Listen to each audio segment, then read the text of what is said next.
Welcome to the Daily Plunge. We are in the prophet Ezekiel, chapter 5, verses 1 through 17. Once again, the Lord instructs his prophet to act out what he is prophesying is going to happen to the Jewish people who remain in Judah and are in Jerusalem, to the exiles who think it'd be better off if they were there instead of in exile in Babylon. And so he basically says to the prophet, I want you to humiliate yourself, shave your head, because not having hair on your head would be a sign that he's not holy. And, he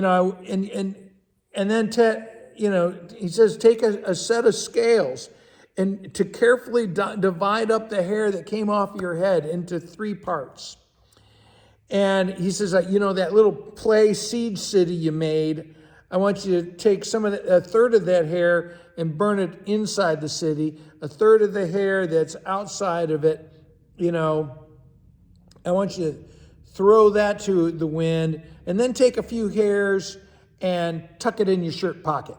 Now, this all sounds crazy to us, but as we read later, it's really a sign that some of them are going to die by the sword, some are going to die by famine, some are going to be scattered by exile, and there's going to be a remnant that's left over. And he says to them, this is what the sovereign, the Lord of all history, and your Lord, who's sovereign over you, says to you. This is in verse 5. Jerusalem, I set you at the center of the nations, and I know you were intimidated by all those countries. But I was your king. I was taking care of you. Yet in your wickedness, you rebelled against me. And even though I was your God, the pagan nations honor their gods more than you honor me. The pagans are better behaved than you are. And you've rejected my ways and not followed me. Now, you may think, well, how does this passage matter to us? That's the historical context, way back centuries and centuries and centuries ago in the Middle East. When that city was under siege, how does that apply to me? Well, he goes on to say, I myself am against you. You are enemies against me, and I'm going to be against you.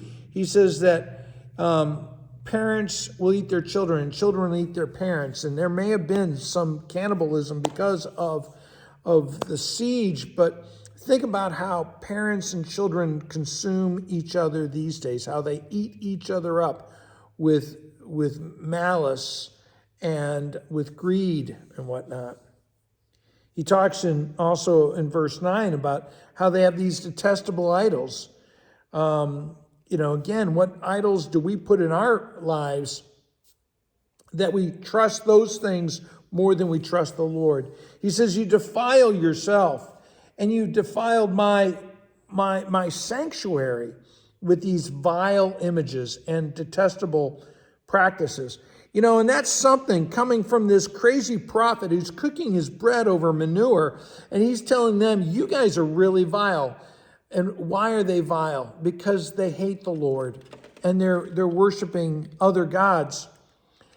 And he says, I'm going to do all this so that you know that I've spoken to you. Because what the Lord really wants is for them to have an experience of the Lord, to know that God is real.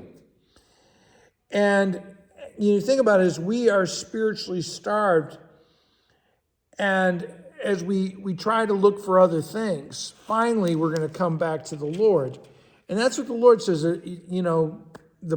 my wrath will reach an end, and you will be embarrassed in front of all the other nations. But I will still be your God, and I still will care about you, even in your shame. Hey, thanks, friends. Have a blessed day.